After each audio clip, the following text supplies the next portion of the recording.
Presidente Javier Milei en Davos. Los principales líderes del mundo occidental han abandonado el modelo de la libertad por distintas versiones de lo que llamamos colectivismo.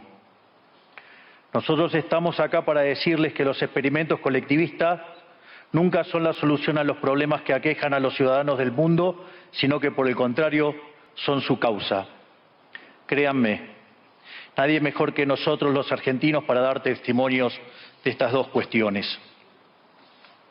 Cuando adoptamos el modelo de la libertad, allá por el año 1860, en 35 años nos convertimos en la primer potencia mundial, mientras que cuando abrazamos el colectivismo, a lo largo de los últimos 100 años, vimos como nuestros ciudadanos comenzaron a empobrecerse sistemáticamente hasta caer en el puesto número 140 del mundo.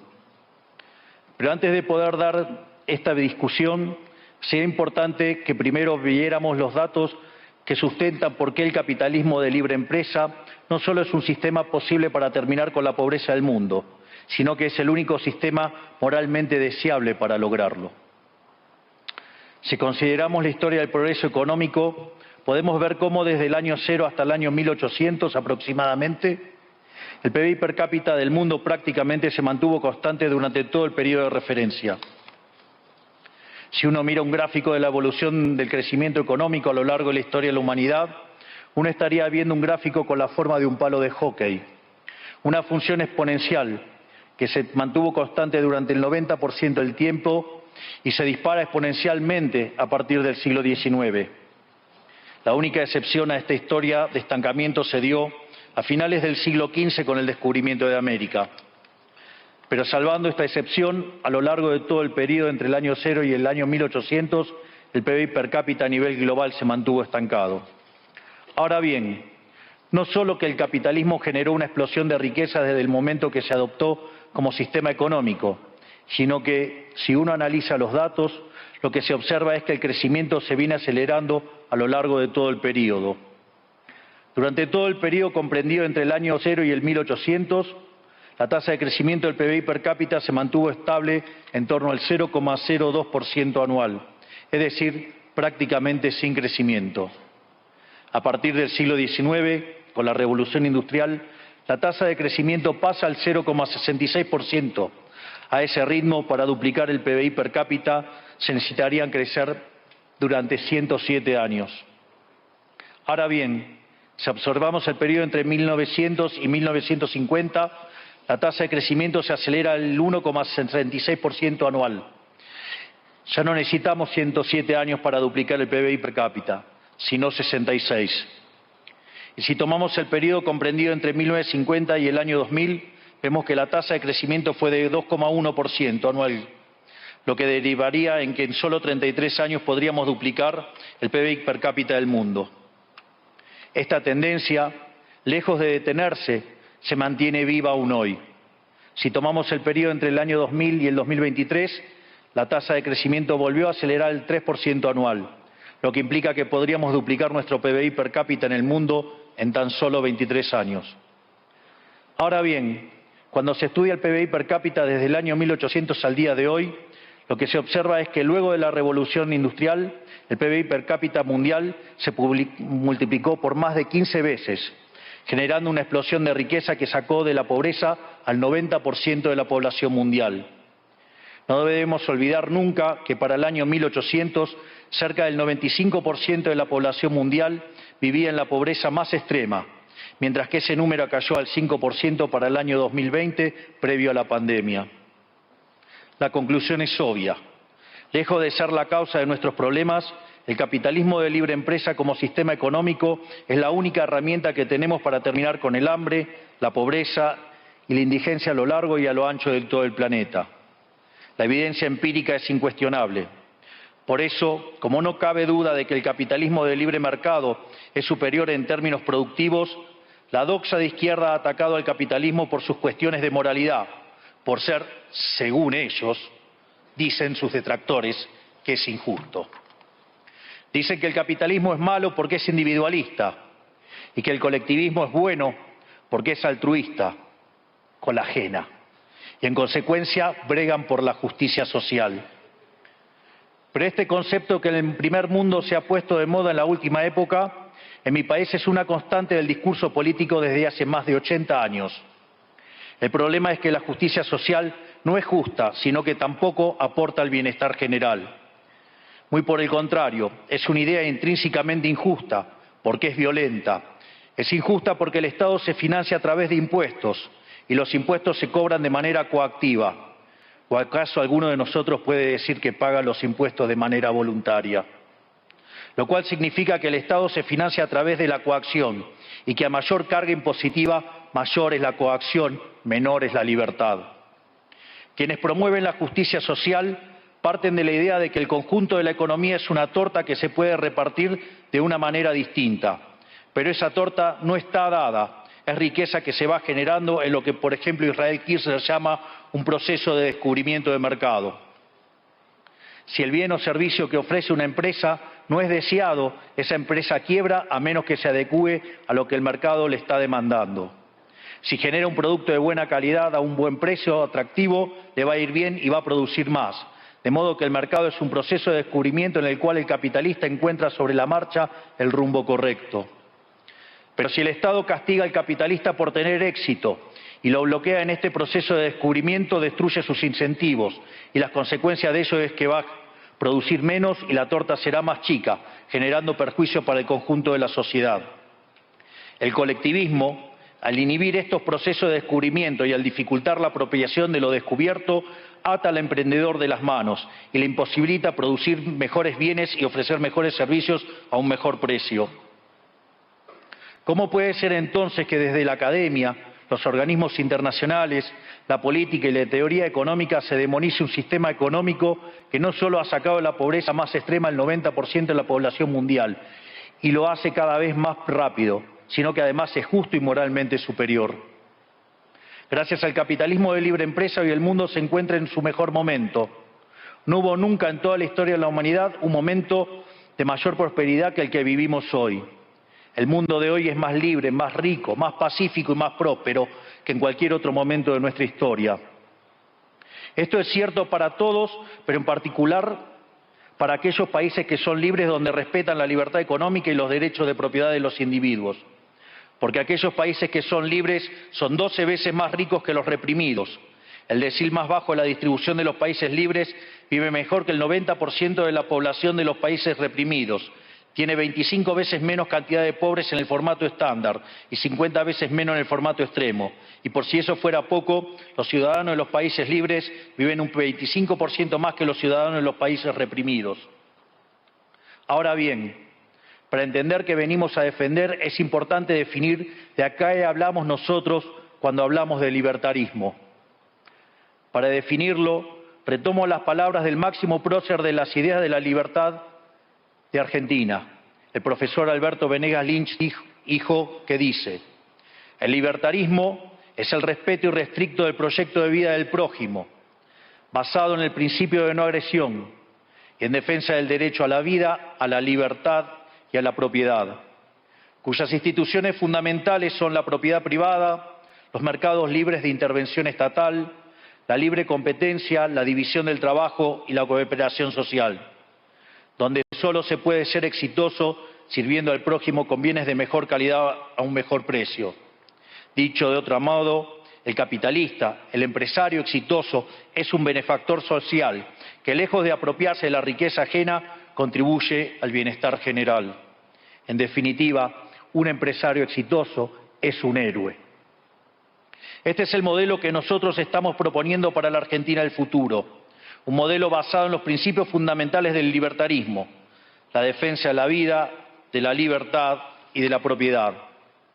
Ahora bien, si el capitalismo de libre empresa y la libertad económica han sido herramientas extraordinarias para terminar con la pobreza en el mundo, y nos encontramos hoy en el mejor momento de la historia de la humanidad, vale la pena preguntarse ¿por qué digo entonces que Occidente está en peligro? Digo que Occidente está en peligro justamente porque en aquellos países que deberíamos defender los valores del libre mercado, la propiedad privada y las demás instituciones del libertarismo, sectores del establishment político y económico, algunos por errores en su marco teórico y otros por ambición de poder, están socavando los fundamentos del libertarismo, abriéndole las puertas al socialismo y condenándonos potencialmente a la pobreza, a la miseria y el estancamiento. Porque nunca debe olvidarse que el socialismo es siempre y en todo lugar un fenómeno empobrecedor, que fracasó en todos los países que se intentó. Fue un fracaso en lo económico, fue un fracaso en lo social, fue un fracaso en lo cultural y además asesinó a más de 100 millones de seres humanos. El problema esencial de Occidente hoy es que no solo debemos enfrentarnos a quienes, aún luego de la caída del muro y la evidencia empírica abrumadora, siguen bregando por el socialismo empobrecedor, sino también a nuestros propios líderes, pensadores y académicos que, amparados en un marco teórico equivocado, socavan los fundamentos del sistema que nos ha dado la mayor expansión de riqueza y prosperidad de nuestra historia. El marco teórico al que me refiero es el de la teoría económica neoclásica, que diseña un instrumental que, sin quererlo, termina haciendo funcional la intromisión del Estado, el socialismo y la degradación de la sociedad. El problema de los neoclásicos es que, como el modelo del que se enamoraron no mapea contra la realidad, atribuyen el error al supuesto fallo del mercado, en vez de revisar las premisas de su modelo. Sobre pretexto de un supuesto fallo de mercado, se introducen regulaciones que lo único que generan es distorsiones en el sistema de precios que impiden el cálculo económico y, en consecuencia, el ahorro, la inversión y el crecimiento. Este problema radica esencialmente en que ni siquiera los economistas supuestamente libertarios comprenden qué es el mercado, ya que si se comprendiera, se vería rápidamente que es imposible que exista algo así como un fallo de mercado. El mercado no es una mera descripción gráfica de una curva de oferta y otra de demanda en un gráfico. El mercado es un mecanismo de cooperación social donde se intercambian voluntariamente derechos de propiedad. Por lo tanto, dada esta definición, hablar de fallo de mercado es un oxímoron. No existe el fallo de mercados. Si las transacciones son voluntarias, el único contexto en el que puede haber un fallo de mercado es si hay coacción.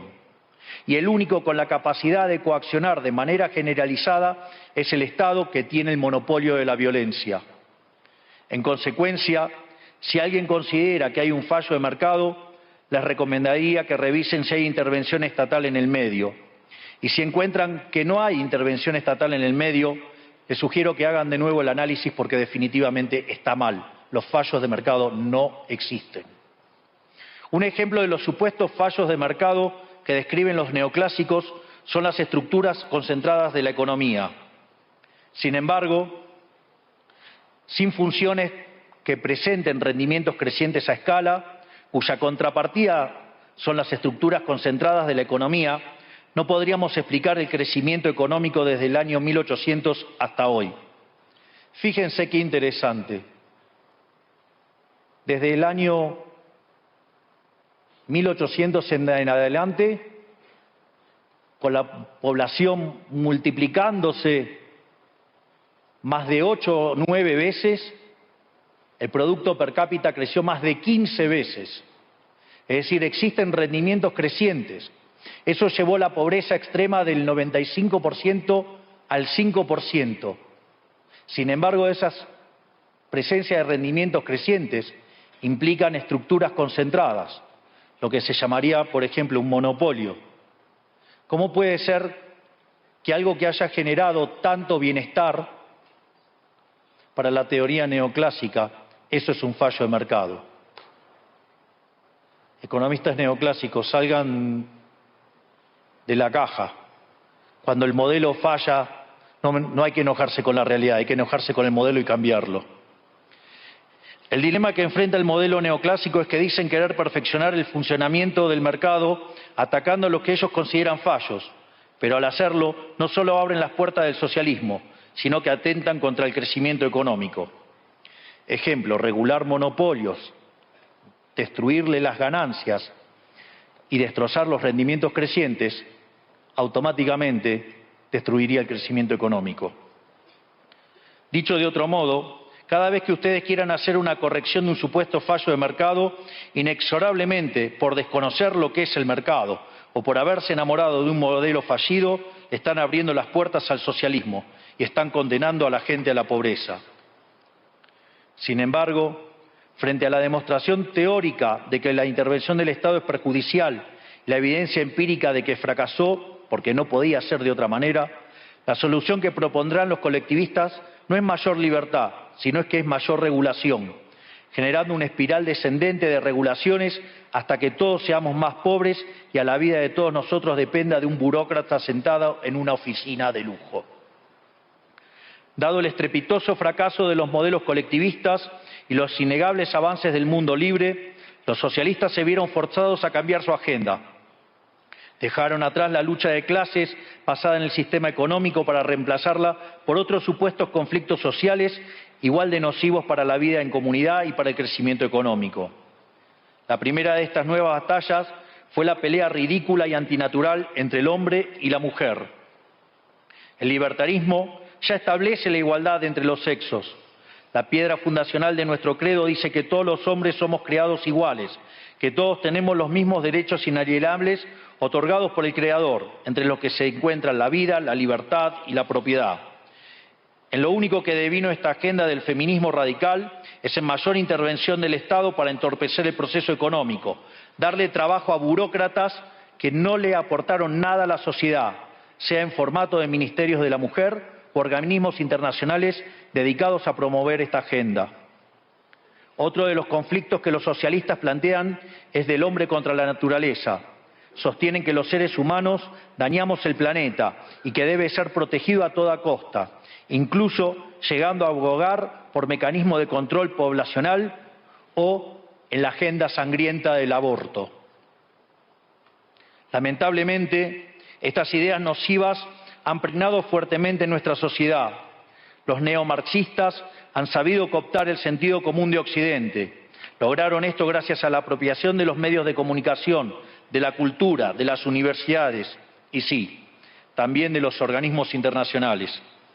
Este último caso es el más grave, tal vez, porque se trata de instituciones que tienen enorme influencia en las decisiones políticas y económicas de los países que integran esos organismos multilaterales. Por suerte, somos cada vez más los que nos atrevemos a levantar la voz, porque vemos que si no combatimos frontalmente estas ideas, el único destino posible es que cada vez vamos a tener más Estado, más regulación, más socialismo, más pobreza, menos libertad y, en consecuencia, peor nivel de vida. Occidente, lamentablemente, ya comenzó a transitar este camino. Sé que a muchos les puede sonar ridículo plantear que Occidente se ha volcado al socialismo, pero solo es ridículo en la medida que uno se restringe a la definición económica tradicional del socialismo, que establece que es un sistema económico donde el Estado es el dueño de los medios de producción. Esta definición debería ser, desde mi punto de vista, actualizada a las circunstancias presentes. Hoy los Estados no necesitan controlar directamente los medios de producción para controlar cada aspecto de la vida de los individuos. Con herramientas como la emisión monetaria, el endeudamiento, los subsidios, el control de la tasa de interés, los controles de precios y las regulaciones para corregir los supuestos fallos de mercado, pueden controlar los destinos de millones de seres humanos. Así es como llegamos al punto en el que, con distintos nombres o formas, buenas partes de las ofertas políticas generalmente aceptadas en la mayoría de los países de Occidente son variantes colectivistas. Ya sea que se declamen abiertamente comunistas, fascistas, nazis, socialistas, socialdemócratas, nacionalsocialistas, demócratas cristianos, keynesianos, neokeynesianos, progresistas, populistas, nacionalistas o globalistas. En el fondo, no hay diferencias sustantivas. Todos sostienen que el Estado debe dirigir todos los aspectos de la vida de los individuos. Todas definen un modelo contrario al que llevó a la humanidad al progreso más espectacular de su historia. Nosotros venimos hoy aquí a invitar a los demás países de Occidente a que retomemos el camino de la prosperidad. La libertad económica, el gobierno limitado y el respeto irrestricto de la propiedad privada son elementos esenciales para el crecimiento económico. Este fenómeno de empobrecimiento que produce el colectivismo no es una fantasía, ni tampoco fatalismo. Es una realidad que los argentinos conocemos muy bien desde hace por lo menos 100 años. Porque ya lo vivimos, ya pasamos por esto, porque como dije antes, desde que decidimos abandonar el modelo de la libertad que nos había hecho ricos, estamos atrapados en una espiral descendente en donde cada día somos más pobres. Esto es, ya lo vivimos nosotros y estamos acá para alertarlos acerca de lo que puede pasar si los países de Occidente, que se hicieron ricos con el modelo de la libertad, continúan por este camino de servidumbre. El caso argentino es la demostración empírica de que no importa cuán rico seas, cuántos recursos naturales tengas, no importa cuán capacitada esté la población, ni cuán educada sea, ni cuántos lingotes de oro haya en las arcas del Banco Central. Si se adoptan medidas que entorpecen el libre funcionamiento de los mercados, la libre competencia, los sistemas de precios libres, si se entorpece el comercio, si se atenta contra la propiedad privada, el único destino posible es la pobreza. Por lo tanto, para finalizar, quiero darles un mensaje a todos los empresarios aquí presentes y a los que no están, pero nos están siguiendo desde todas partes del planeta. No se dejen amedrentar ni por la casta política ni por los parásitos que viven del Estado. No se entreguen a una clase política que lo único que quiere es perpetuarse en el poder y mantener sus privilegios. Ustedes son benefactores sociales, ustedes son héroes, ustedes son los creadores del periodo de prosperidad más extraordinario que jamás hayamos vivido. Que nadie les diga que su ambición es inmoral. Si ustedes ganan dinero es porque ofrecen un mejor producto a un mejor precio, contribuyendo de esa manera al bienestar general. No cedan al avance del Estado. El Estado no es la solución, el Estado es el problema mismo. Ustedes son los verdaderos protagonistas de esta historia y sepan que a partir de hoy cuentan con Argentina como un aliado incondicional. Muchísimas gracias y ¡viva la libertad, carajo!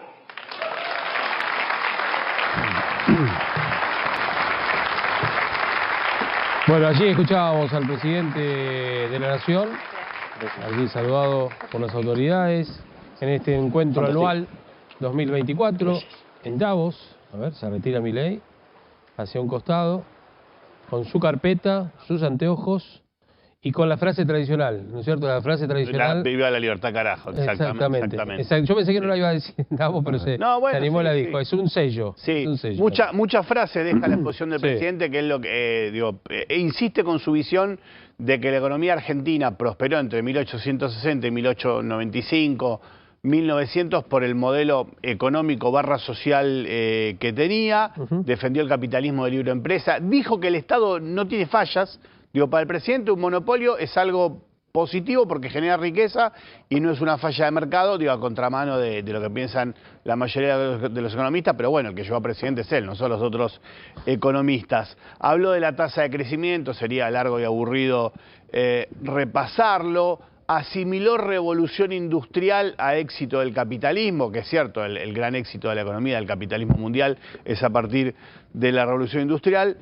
Apuntó contra la justicia social, dijo la justicia social no es justa ni aporta al bienestar general, y después tiró un par de frases polémicas a nivel internacional, dijo que Occidente está cooptado por el colectivismo. Se ve que para el presidente todo lo que no sea libertad de mercado absoluta, es su visión y lo ha expresado. Y lo ha planteado, además. En televisión 20.000 veces, no es que ahora está diciendo algo. No ha cambiado nada de su idea de campaña, las ideas que ha volcado en la campaña. Es un Milei auténtico. Es lo que él piensa. El presidente piensa que todo lo que no sea libertad de mercado absoluta es colectivismo. Por eso casi que hace una defensa de los monopolios. Lo que él dice es, los neoclásicos analizan los monopolios como una falla de mercado, en realidad el mercado no tiene fallas y los monopolios lo que hacen es aportar al bienestar y a la riqueza general. Se olvida que los monopolios te ponen el precio que quieren, porque son monopolios justamente, ¿no? Claro, él dijo además también que aquellos que, traduciéndolo, lo que por lo menos queremos entender también, que aquellos que, son monopolio, si fracasan no es por la estructura del capitalismo, sino porque ellos fracasan en la política que utilizan en su empresa o en el emprendimiento que tengan, ¿no? Claro, bueno, en cierta manera trabajó muchos años en un monopolio que es el monopolio del sistema aerocomercial de la Argentina, el presidente, así que es coherente con su propia historia. Dijo, los estados no necesitan controlar. Ahí le da una vuelta de tuerca conceptual muy interesante, dice, se asimilaba socialismo o colectivismo a que los estados tengan los medios de producción. Sí. Los medios de producción son las empresas, para decirlo de un modo un poco más llano, que los estados tengan empresas estatales. Porque hoy, por ejemplo, Argentina tiene unas empresas estatales, pero en otra época el Estado tenía hasta hoteles, por ejemplo, tenía realmente todo tipo de empresas. Lo que dice el presidente, como una vuelta de tuerca conceptual, es: los estados no necesitan controlar los medios de producción para controlar la vida de los ciudadanos, y cree que lo hacen a través de regulaciones, emisión, toma de deuda. Son algunas de las cosas que planteó. Dijo, pueden controlar los destinos de millones de seres humanos, y le dijo a los empresarios, ustedes son benefactores sociales, no sean al avance del Estado. Dijo, el Estado, él conduce el Estado argentino, pero dijo, el Estado no es la solución, es el problema mismo. Un Milei auténtico que ha expresado lo que siempre ha dicho en público y en privado. En campaña, exacto. Y además también, a ver, yo lo que siento, lo sentí en el discurso, lo hablamos mientras lo escuchábamos a Milei también, es que Milei lo que quiso hacer, y dijo, además, porque casi sobre el final, dijo, palabras más, palabras menos, los esperamos a que vengan a la Argentina, que ahora la Argentina tiene otra idea y demás, vengan. Habló también del respeto a la propiedad privada. Sí, exacto. En esto de... Irrestricto, dijo, el respeto irrestricto a la propiedad privada. Él mete en esto, sin decirlo, el tema, no solamente la propiedad privada, las casas, los terrenos, de lo que vale hablamos. No, pero eso también es sino, propiedad ¿sabes privada. qué? De las expropiaciones. Claro, en contra de expropiaciones. Entonces lo que le da es seguridad jurídica, invitando a las empresas para que vengan a la Argentina. Después, bueno, el panorama que tenga la Argentina, veremos a ver cuál es. Hoy ya sabemos cuál tenemos. Hay un tema filosófico, un tema práctico, un tema filosófico, por ejemplo, es que en su momento el Papa Francisco ha dicho que la propiedad privada es un derecho secundario. Dijo, hay derechos primarios que son el derecho a la vida, a la salud, a la educación, etcétera. La propiedad privada es un derecho secundario. Eso dijo el Papa Francisco. Tal cual. El presidente piensa exactamente lo contrario.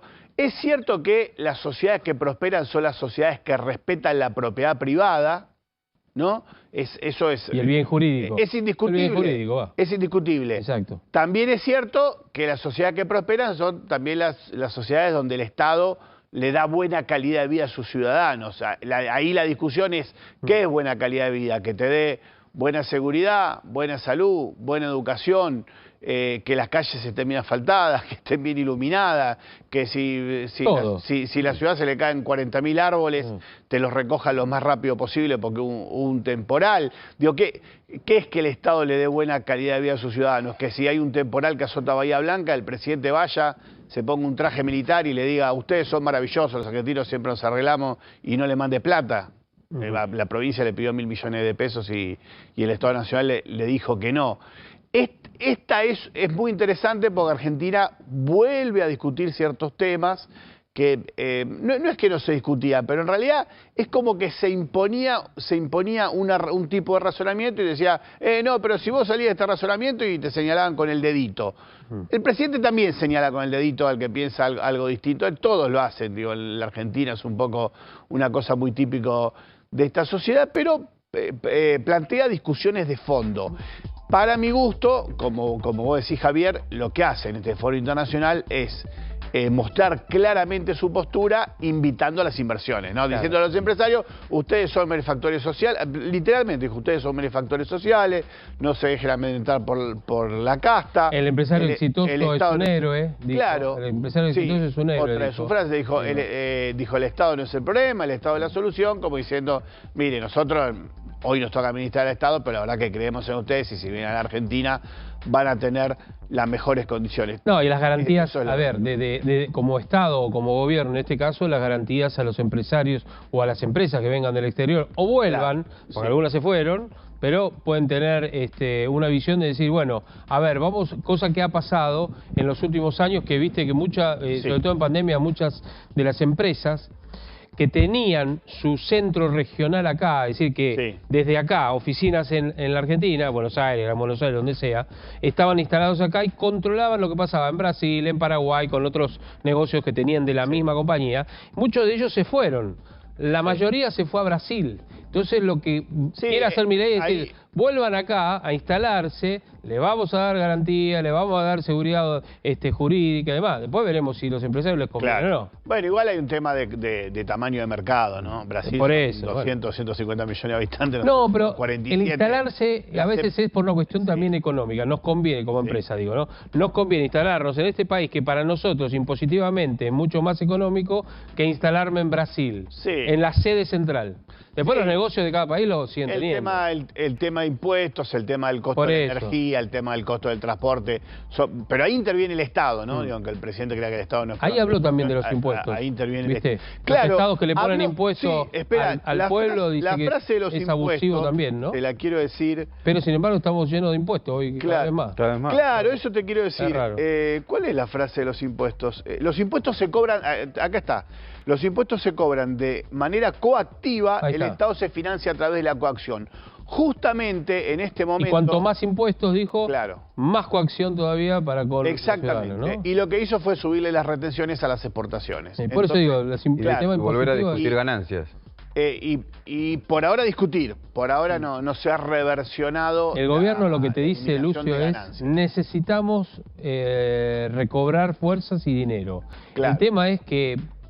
desde aquel lado del gobierno dicen no hay plata y nosotros desde nuestro bolsillo le decimos, presidente, no hay plata tampoco. Claro, por eso. No hay plata, acá tampoco, presidente, no nos cobre ganancia de vuelta. Bueno, dice, es muy... Entre otras cosas. Es muy interesante la frase, porque te la digo textual como lo dijo el presidente Javier Milei. Dijo, los impuestos se cobran de manera coactiva, el Estado se financia a través de la coacción. Tiene toda la razón del mundo, nadie paga impuestos voluntariamente, esto es absolutamente cierto. Ahora, el gobierno ha planteado una suba en las retenciones que ahora, por ejemplo, es una de las cuestiones que traba la discusión en diputados para que haya un dictamen de la Comisión de Presupuesto, que el presidente es de José Luis Esper, que haya un dictamen de la Comisión de Presupuesto que sea un dictamen de mayoría. Los bloques que no son el peronismo, pero son bloques opositores moderados, están elaborando un dictamen propio porque dice, no, mira, la verdad, ni la suba de retenciones, ni la reforma de la movilidad jubilatoria o la eliminación de la reforma jubilatoria la podemos bancar. Y justamente, mientras el presidente en un foro internacional dice, los impuestos se cobran de manera coactiva, el Estado se financia a través de la coacción, su presidente de la Comisión de Presupuesto, que es José Luis Esper, quiere que esos impuestos sean más altos de lo que se cobraban antes y como se plantea en la ley ómnibus, ¿no? Que es lo que se está discutiendo. Y la oposición moderada dice, no, mirá, la verdad que las retenciones tienen un valor muy alto, algunos productos deberían estar exentos. Te voy a hacer 3 o 4 preguntas. Yo diría es una contradicción entre lo que el presidente dice y lo que está haciendo como presidente, es tan simple como eso. Te voy a hacer 3 o 4 preguntas, pero necesito que seas sintético. Lo más puntual posible. Ni siquiera un tweet, un ex-tweet, que son 140 palabras. En una línea, si podés. Si podés. Bien. ¿Para qué sirve Davos? No para qué nos sirve, ¿para qué sirve Davos? Para ir a ver a los empresarios más ricos del mundo. Bien. Si eso produce un resultado concreto o no, depende de cada caso, contexto, etcétera. No es tan fácil. Bien. ¿Para qué nos sirve Davos a nosotros los argentinos hoy? A nosotros puntualmente me parece que para nada. O sea, ahora sí al gobierno le ha servido para reflotar los contactos con el FMI. Vos me decís, pero ¿para qué? Ya se reunió Caputo con Gita Gopinath ayer con la número 2. No es la número 2, pero es la responsable del Inferior Occidental. Los dos, Caputo y Pose, ¿no? Y Caputo y Pose, el jefe de gabinete. Los dos. El presidente se va a reunir con Cristalina Georgieva, con la número 1, con la directora gerente del Que Delía, por otra parte, hacemos un paréntesis, Delía acaba de decir, aguante Georgieva, si se preocupa obviamente por los... Luis Delía, no estoy hablando del actor. El fondo ha aprendido a ser políticamente correcto y dice, che, ocúpense de los pobres. Ahora, la pregunta es, si la semana pasada estuvieron varios días en Buenos Aires, alargaron las reuniones y anunciaron que llegaron a un acuerdo, ¿para qué se vuelven a reunir? Bueno. ¿No? Bueno. Yo tengo la respuesta. Tal vez para pedirle más guita. Para pedirle más plata. Claro, para pedirle más guita y para pedirle más a Gita Gopinath, que así se llama la responsable. Dinero. Y a Cristalina Georgieva. Dinero. Claro, porque digo, el Estado argentino, más allá de que el fondo ha destrabado, después lo tiene que aprobar el directorio, pero supone que va a salir un desembolso de 4.700 millones de dólares, el Estado argentino quería que el fondo le preste 10.000 millones de dólares más. Ahí estamos. Vamos con otra pregunta, cortita la respuesta también. No por sí o por no, te hago un poquito más explayado. ¿Cuándo podremos ver resultados, si es que lo fuera, de este encuentro en Davos? Y no sé, si vienen inversiones, sí, pero si no vienen, no vamos. O sea, esto es a largo plazo. No, hay inversiones que maduran en el corto plazo y hay inversiones que maduran en el largo. Y el otro tema, Javier, que digo, la gente a veces lo desconoce.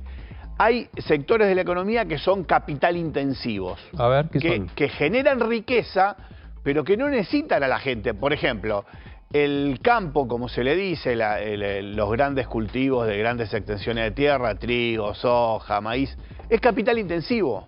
Digo, vos no necesitas mucha gente trabajando en un campo para generar millones de dólares en trigo, en soja, maíz, en alguna oleaginosa.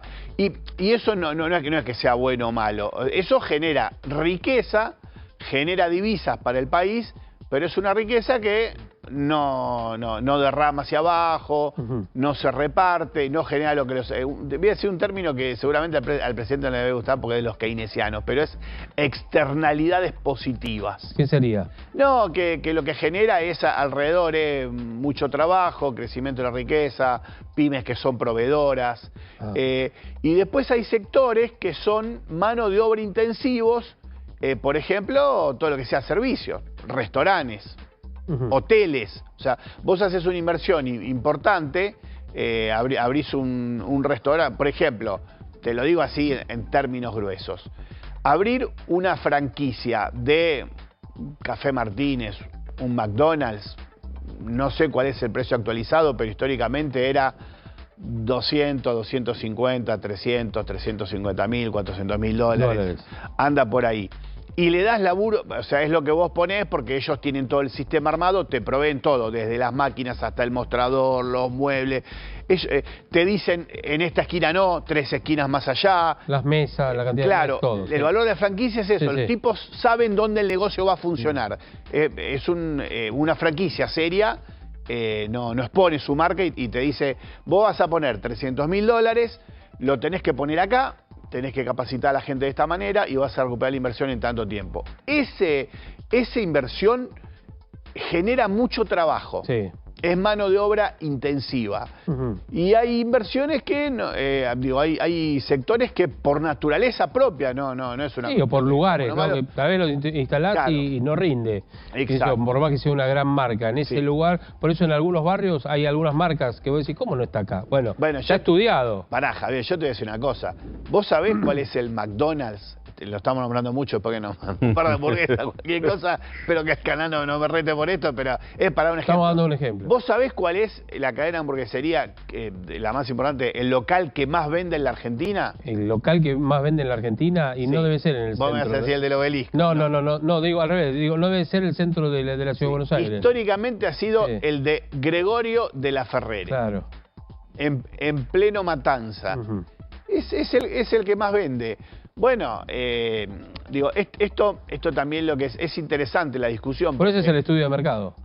Claro, bueno, sí. Que se hace normalmente antes de poner un comercio. No es que dijeron, no, mirá, la Ferrere no instalamos un local nuestro porque en realidad la Matanza no. Dijeron, no, acá va a haber mercado, lo instalamos y venden. Frente de la estación, está en el lugar de mayor paso. Frente a la estación de tren, sí. Claro, impresionante la cantidad de gente que... Se habrá ido Leo Godoy. No, olvidate. Escuchame, Ruta 21. Pero pará, y Lucio, a ver, después de todo esto, está buena la explicación y los ejemplos. Sí. Perdonen las marcas que no mencionamos, pero son ejemplos que estamos poniendo y nada más que eso.